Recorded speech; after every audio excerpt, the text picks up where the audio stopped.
Comic Boom here to talk about Wonder Woman. And specifically, the exciting news that she's finally gonna get a sibling. Because I figure it's about time. You know, there's a lot of stuff on the internet out there, a lot of criticism about the whole idea of Wonder Woman having a brother. And I frankly can't believe it. And I just wanted to review some of the reasons that have been given by some people as to why they're objecting to Wonder Woman having a brother. Frankly, Wonder Woman having a brother is probably one of the more inspired ideas out there, and frankly it's a long time coming. If ever there was a hero that needed a serious revamp of her rogues gallery, of her supporting cast, it's Wonder Woman. I mean, really, it doesn't need any more estrogen. I think we can all agree on that. And if we can't, well, you're wrong and I'm right, and thank God you're watching this YouTube video, because now I can, clue you in. I came across reasons why some people think that Wonder Woman having a brother is a really bad idea. And I want to go through each one and debunk all of it. If you don't like the idea of Wonder Woman having a brother, there's a guy named Jeff Johns. Yeah, he wrote something called The Dark Side War that introduced the idea of Wonder Woman having a brother. Wonder Woman was born first, and probably about 20 minutes later, out popped a kid named Jason.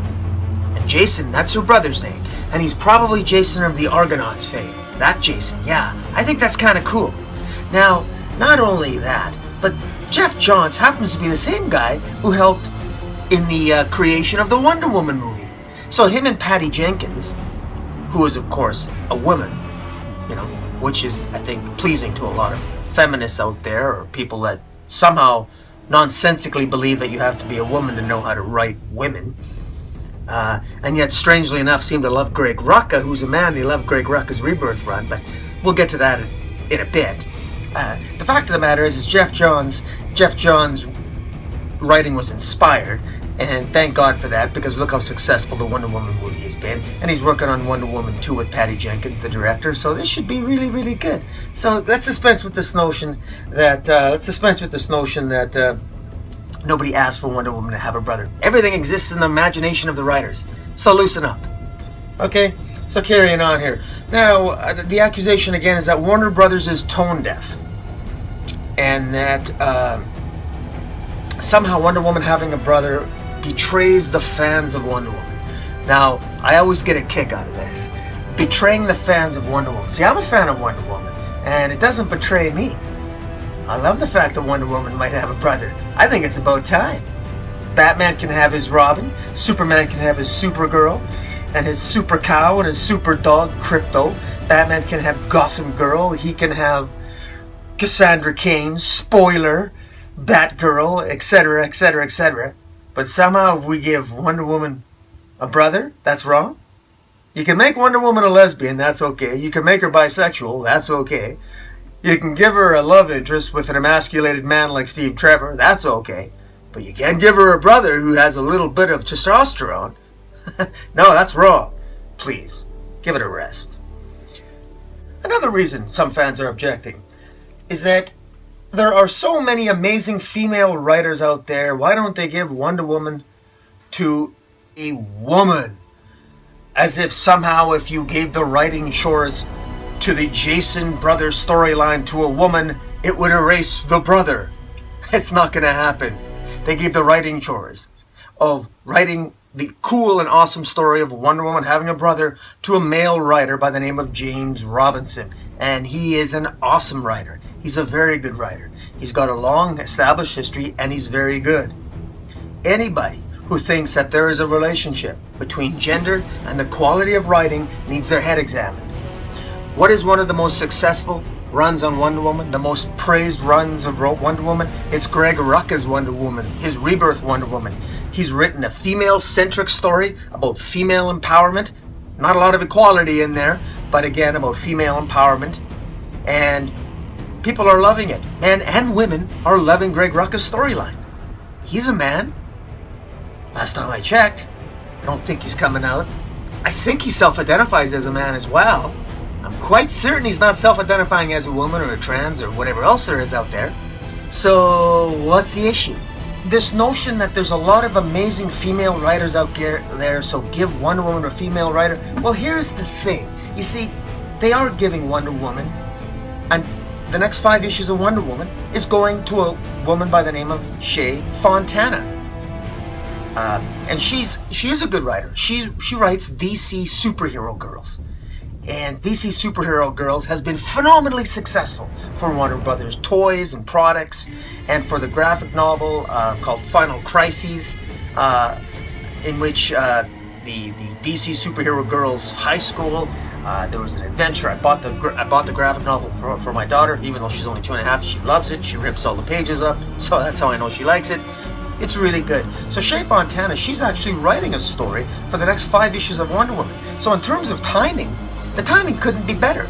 We're right in the middle of a successful, box office record-shattering Wonder Woman movie, and we have, right off the heels of Greg Rucka's fantastic, appraised, female-centric run, we have a female, Shea Fontana, who is right off writing DC Superhero Girls, writing Supergirl. What more do you want? And she's off the title in September. She gets 5 full issues, after which James Robinson comes on board, and he's going to be writing a 6-issue story arc on Wonder Woman's brother. So what's the big deal? You really can't throw some men in there? You really can't? Really? You can't even have one guy? Another guy come in? Does Greg Rucka, is he the only guy that's allowed to write his story? Seriously? Come on, guys. Seriously, give it a rest. Oh, here's a wonderful argument. It's time for a new perspective on Wonder Woman after 76 years. As if somehow a new perspective on Wonder Woman is going to be obtained by putting a female writer on the character. Let me clue you in. The last time we had a female writer on Wonder Woman, the woman's name was Meredith Finch. And do you know what she was known for? She wrote a story where Wonder Woman met Donna Troy. And do you know what Donna Troy did? Donna Troy was a feminazi genocidal maniac. And do you know what she did?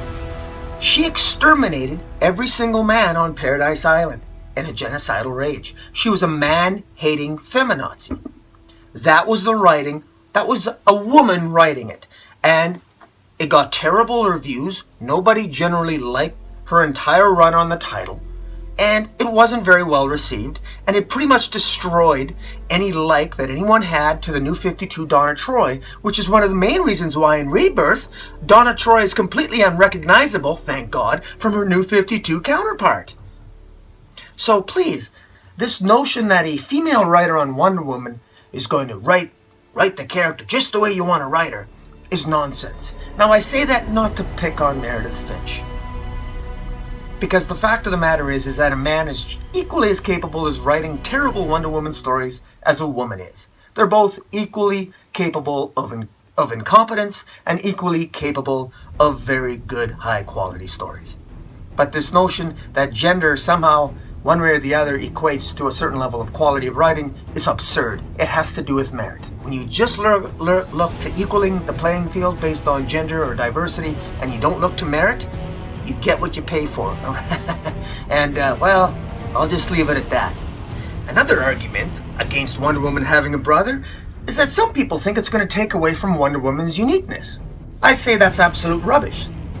In fact, the evidence is absolutely clear that Wonder Woman having a brother will add to her uniqueness. She will be the only Amazon on Paradise Island, on Themyscira, who actually has a brother. So it enhances Wonder Woman's uniqueness. And given the fact that she is the princess, the heir to the throne, the future queen of Themyscira, it adds potential political intrigue to the whole Wonder Woman mythology. When you add that to the tidbit of information that another Amazon gave birth at the same time that Hippolyta gave birth to Wonder Woman and her brother Jason, that woman's name was Marina Black. She gave birth to a villain by the name of Grail, who is also the daughter of Darkseid. So the political intrigue even becomes more interesting. All this flowing from Darkseid lore. And all these seeds have been planted by Jeff Johns, that same Jeff Johns who's responsible in large part for that fantastic movie that all those feminists and everyone else are praising. There's a lot to look forward to here. So have a little faith in the very people that made Wonder Woman fantastic to begin with, not the people that are bitching about it. Finally, just some additional comments in favor of Wonder Woman having a brother. In my view, it is extremely stereotypical that Wonder Woman is just all about a bunch of women. It's all a bunch of women. It's never a man. It's always her. All her allies seem to be women. All the bad guys often are men. So there's a lot of stereotypes that are repeatedly played out in Wonder Woman comic books. So for her to actually have a brother, it could actually spice things up a bit and go against that stereotype to give a little bit of more male influence, a male perspective. I want to encourage everyone to have faith in a storyline where Wonder Woman gets a brother, because Jeff Johns knows what he's doing. He knows this character, and he had enough good sense to know a very good writer who would have a handle on Wonder Woman. Who was that writer? Greg Rucka. Greg Rucka did do a very good job. It's a decent storyline, and I encourage everyone to get it. After Greg Rucka's stellar run, a little bit more testosterone other than Steve Trevor is not going to hurt Wonder Woman's title. You know that DC is not going to allow any woman, or is not going to allow any man to get one up on the Amazonian warrior. It's as simple as that. I'm not worried about it. You shouldn't be either. I want to say one other point that I don't think is emphasized enough about Wonder Woman, and that is what Wonder Woman needs to learn from humanity. There are some lessons that Wonder Woman needs to learn from men. Not everything that needs to be learned has to be learned from Wonder Woman. There's a couple of lessons she needs to learn. Number one, by her own admission, she doesn't know squat about romance. She doesn't know squat about sex. And don't kid yourself, she's from an island of women. She can read all the books she wants. She's never been with a man. She doesn't know shit. That's a fact. So you don't learn that. You don't learn from reading. You learn from doing. Everyone knows that. Now I'm not trying to get too provocative here. I'm just saying things the way it is. Also, she doesn't know much about Steve Trevor. She's just getting to know him. She doesn't know much about relationships with men. What she knows about is peace and love. And let's not forget how Greg Rucka's run ended. How did Wonder Woman defeat two of the most genocidal tyrants in human history? Phobos and Deimos, the twin sons, the twin terroristic sons of Ares, the god of war. How did she defeat them? She got on her knees, wrapped herself in her magic lasso, and then she professed her love for two tyrants. Okay? Now that's not a normal thing to do. That's Avatar-like. That's Christ-like. Okay? That's not something you see a normal superhero doing. And that's all wonderful. That's really cool. That's great. However, that shit is not going to fly for 99% of every other villain that she's going to face in the DC universe. That crap, get on your knees, wrap yourself in a magic lasso in front of Darkseid. See how far that gets you. That ain't gonna work. No. You're gonna need your axe and your shield, and you better know how to use that sword, honey. Right? We know this. So now here's the thing. Wonder Woman needs to learn something about brotherhood. She doesn't know anything about brotherhood. She knows something about sisterhood. She could rattle off and prattle off with a bunch of women all day. Congratulations. That's not the same as men. Now, there are differences. You see, here's a secret that the Amazons probably don't really appreciate. Okay? Men and women are not equal. They never will be equal. Ever. There are certain biological realities. There are certain psychological realities that cannot be ignored. There's differences between men and women. And that needs to be explored in all stories, in all superhero stories. That's what makes for good storytelling. Vive la différence. I don't want to read about equality in comic books. Why would I want to read about equality when we're not equal? Men and women aren't equal. And when you try to force equality, it doesn't work. And so Wonder Woman having a brother will force her to realize certain things that she needs to learn clearly. Because she needs to be clued in on some things. Now, exactly what those things are, I don't know. We're going to get some female writer perspectives, and we're going to get some male writer perspectives, and vive la différence and all those perspectives. And what's wrong with that? Because no matter what happens, at the end of the day, Wonder Woman having a little bit of testosterone in her life is going to be a good thing. Okay? Trust me. Really, trust me. Let me tell you about my own personal experience. About one of my favorite line from Wonder Woman. It was in a Green Lantern comic. Kyle Rayner had just gotten the ring, and Kyle Rayner was going on a hero quest. And Kyle Rayner went and he visited different heroes to try to get advice on what it is to be a hero. And I'll never forget the issue where he asked Wonder Woman. And they just finished a big adventure. I'll cut right to the point. Wonder Woman just said to Kyle, she said, Kyle, it's really simple. A true hero never starts a fight, but he will always finish it once the battle's begun. That is Wonder Woman to me.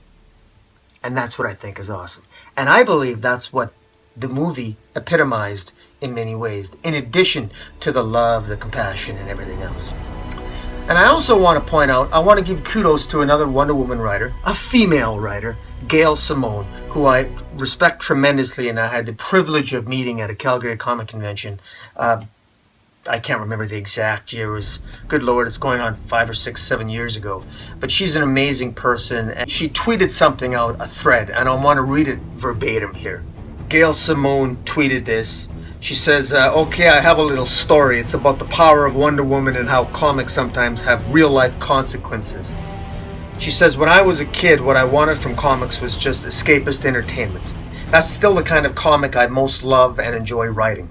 But commonly, Gail says, the comics would have a message buried in them, or a bit of history I didn't know, or would visit a country new to me. And it would stick with me. Superman said, don't discriminate against people. And for whatever reason, I was like, I'm with you, Kal-El. Time and again, I hear from readers and creators who got a message from comics that they weren't somehow hearing in other places. My big message was always pretty simple. You belong. But you never know how these things are going to get out to people. Gail writes that, I wrote a simple mantra for Wonder Woman in an issue a few years ago. And for whatever reason, it resonated with a lot of people. People tattooed it on their skin. They quoted it when they needed strength. And they used it in job interviews, getting out of abusive situations, going through chemotherapy, on and on. Just a few sentences in a comic. It still surprises me, she says. But then I think of all the times comics have helped send me a meaningful message. So last week, a reader was asked to confer with a rep for one of the architects of the GOP healthcare plan regarding specific concerns. He was very nervous and concerned. Not many people are getting to provide feedback on the bill, as they all witnessed. And he knew how important his one shot could be.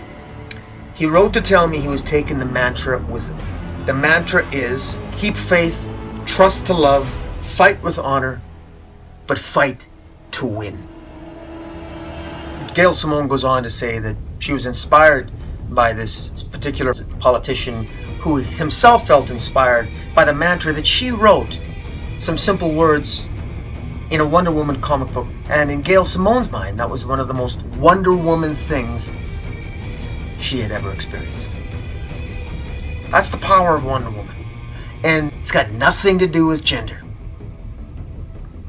And I always think, just even on those comic books that I may not like, I know that everyone reading a comic book, there's somebody out there reading a comic book for the first time. And even if it's not their first time, there's probably a phrase or a set of words or dialogue in that comic book that's going to resonate with them and make a difference. So, somewhere out there, there's a little girl or there's a little boy who's going to read about that first adventure that Wonder Woman has with a brother that she meets for the first time named Jason. And it's going to resonate with them. That's the power of comic books. And it has nothing to do with gender. Have a good night, guys. Comic Boom, out.